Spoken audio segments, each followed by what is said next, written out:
ஷண்முகக் கடவுள் போற்றி, சரவணத்துதித்தாய் போற்றி, கண்மணி முருகா போற்றி, கார்த்திகை பாலா போற்றி, தன்மலர் கடப்ப மாலை தாங்கிய தோளா போற்றி, வெண்மதி வதன வள்ளி வேலவா போற்றி போற்றி. எல்லாம் வல்ல லண்டன் ஸ்ரீ முருகப்பெருமான் பெருங்கருணையினாலே பக்த பெருமக்கள் எல்லோருக்கும் எல்லா நலன்களும் கிடைக்க பிரார்த்தித்து, லண்டன் ஸ்ரீ முருகன் ஆலயத்திலே நமது இந்து சமய மகோத்சவங்கள், திருவிழாக்கள், விரதங்கள், பண்டிகைகள் அனைத்தும் சிறப்பாக கொண்டாடப்படும். தாய்நாட்டை விட்டு வெளிநாட்டில் வாழ்ந்தாலும் நம்முடைய சமயம், கலை, கலாச்சாரம், பண்பாடு இவற்றை விடாமல் நம்முடைய மொழியையும் பேணி பாதுகாத்து இந்த பிறவிக்கான எல்லா அனுபவங்களையும் நாம் பெற்று சிறப்பாக வாழ்ந்து வருகிறோம். அந்த வழியிலே ஆன்மீக சம்பந்தமான நம்முடைய உணர்வுகளை புரிந்து நமக்கு சிறந்த ஆன்மீக சேவையாற்றி வருகின்ற லண்டன் ஸ்ரீ முருகன் ஆலயத்திலே ஒவ்வொரு ஆண்டும் நடைபெறுகின்ற பல முக்கியமான விரதங்களிலே மகா சிவராத்திரி விரதம் மிக முக்கியமானது. இந்த சமயம் தோன்றிய போதே நம்முடைய பூஜைகள், விரதங்கள் எல்லாம் தோன்றின. அதிலே மகா சிவராத்திரிக்கு ஒரு தனி முக்கியத்துவம் உண்டு. இந்த விரதங்கள்லாம் நீங்க பார்த்தீங்கன்னா தெரியும், பாதி பகலிலே வரும், பாதி இரவிலே வரும். சிவசக்தியினுடைய 2 முக்கியமான திருவிழாக்கள், விரதங்கள் இரவுல வரும். சிவபெருமானுக்கு சிவராத்திரி, பார்வதி சக்திக்கு நவராத்திரி. இந்த இரவுக்கும் பகலுக்கும் என்ன வித்தியாசம் அப்படின்னா, பகலிலே ஆட்சி செய்பவர் சூரிய பகவான். அவருடைய கிரணத்தை கொண்டு பெரும் தேஜஸை, ஒளியை ஏற்படுத்தி அவர் பகலிலே வியாபித்திருக்கிறார். இரவிலே சந்திரன் வியாபித்து இரவுக்கு அதிபதியாக இருந்து அவர் நம்மை எல்லாம் வழி நடத்துகிறார். எல்லா உற்சவங்கள், விரதங்களுமே சூரியனை பிரதானமாக வைத்து சில விரதங்கள், சந்திரனை பிரதானமாக வைத்து சில விரதங்கள். பகலிலே நடைபெறக்கூடிய எல்லா விசேஷங்கள், நட்சத்திர சம்பந்தமான அனைத்தும் பகலிலே நடைபெறும்.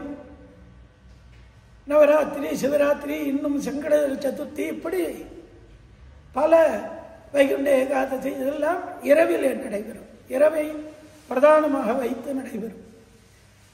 அப்படிப்பட்ட அந்த விரதங்களிலே மகா சிவராத்திரி முதன்மையானது, முக்கியமானது.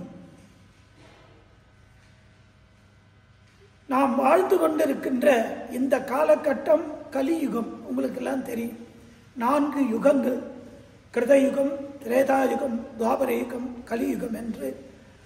அதிலே 4வது யுகத்திலே நாம் எல்லோரும் வாழ்ந்து கொண்டிருக்கின்றோம்.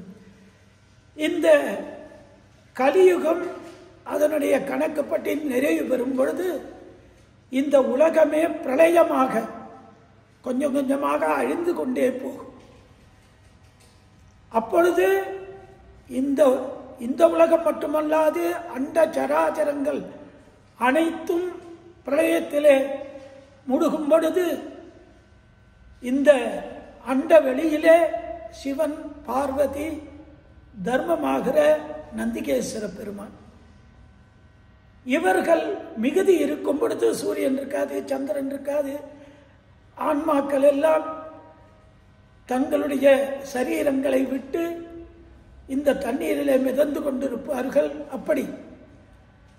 அப்படிப்பட்ட அந்த நிலையிலே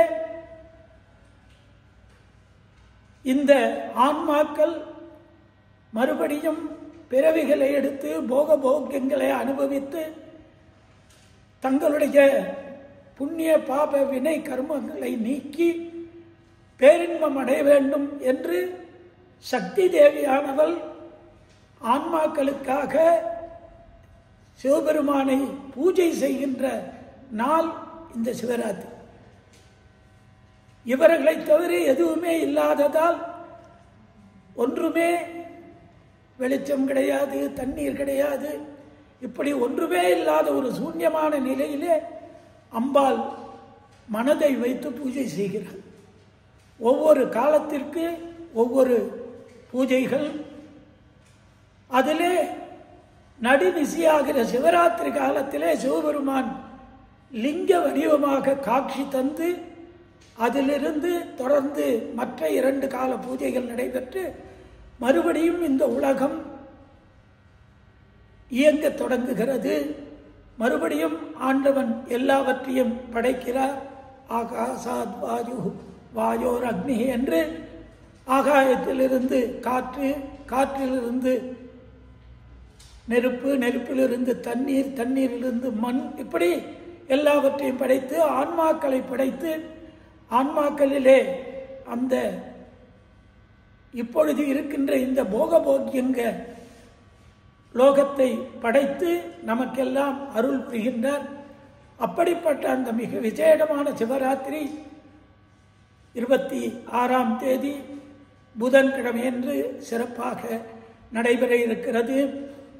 சிவராத்திரி முழு நாளுமே மிக விசேஷமான நாட்கள். 8 கால பூஜை, பகலில் 4 கால பூஜை, இரவில் 4 கால பூஜை, லிங்கோத்சவ காலத்தோடு 9 பூஜைகள் நடைபெறும். அதிலே பகலிலே நடைபெறுகின்ற பூஜைகள் பக்த பெருமக்கள் எல்லோரும் சிவ பூஜை செய்கின்ற ஒரு சிறப்பான செயலுக்கு காலையில் வழக்கமான பூஜை 9:30 மணிக்கு நிறைவு பெற்றவுடன் பகுதி பகுதியாக பக்தர்கள் அமர்ந்து சிவபூஜை செய்கின்ற வழிபாடு நடைபெறும். 1 மணி வரை அந்த சிவபூஜை, ஆத்மார்த்த பூஜை நடைபெறும்.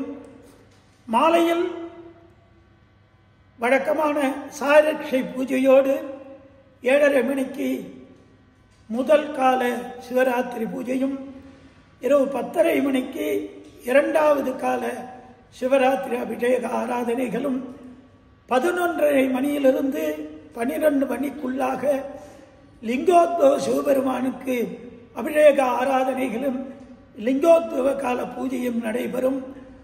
அதனைத் தொடர்ந்து மகா சிவராத்திரி காலம் என்று விசேஷமாக அழைக்கப்படக்கூடிய 12 மணியிலிருந்து 1 மணி வரையில் 108 வில்வாஷ்டோத்திர சதநாம ஸ்தோத்திர வில்வார்ச்சனை நடைபெறும். இந்த அர்ச்சனையிலே இந்த பூலோகத்திலே சிறப்பு வாய்ந்த சிவசக்தி, சிவபெருமான், பார்வதி ஆலயங்களுடைய சுவாமி, அம்பாள் பெயர்களை சொல்லி, உதாரணமாக காசி என்றவுடன் விசாலாட்சி விஸ்வநாதர், மதுரை என்றவுடன் மீனாட்சி சுந்தரி, இப்படி அங்கங்கே சிறப்புற்று இருக்கின்ற சுவாமிகளை எல்லாம் சொல்லி அந்த அர்ச்சனை வெகு சிறப்பாக நடைபெறும். அதிகாலை 2:30 மணிக்கு 3வது கால அபிஷேக ஆராதனைகளும், விடியற்காலை 4:30 மணி அளவில் நிறைவான 4வது கால சிவராத்திரி பூஜை அபிஷேக ஆராதனைகளும், அதனைத் தொடர்ந்து அர்த்தஜாமமும் நடைபெறும். மிக விசேஷமான நாளைய தினம் நடைபெறுகின்ற மகா சிவராத்திரி பூஜைகளை பக்த பெருமக்கள் எல்லோரும் வந்து தரிசித்து சிவபெருமானுடைய சக்தியினுடைய பேர் அருளினாலே வாழ்க்கையில் எல்லா விதமான கஷ்ட நஷ்ட பாவங்கள் நீங்கி புண்ணியமான பேரின்பம் அடைய வேண்டும் என்று கேட்டுக்கொள்கின்றோம். இரவு முழுவதும் ஆலயம் திறந்து வைக்கப்பட்டிருக்கும். எல்லோரும் வந்து தரிசித்து சிவராத்திரி அருளை பெறுமாறு கேட்டுக்கொண்டு முதல் நாள் நடைபெறுகின்ற பிரதோஷ பூஜையையும் தரிசித்து சிவன் அருள் பெறுமாறு கேட்டுக்கொள்ளுகின்றோம். நம பார்வதி பதயே. தென்னாளுடைய சிவனே போற்றி, எந்நாட்டவர்க்கும் இறைவன் காவாய் கனகத்திரளே போற்றி, இலை மலையானே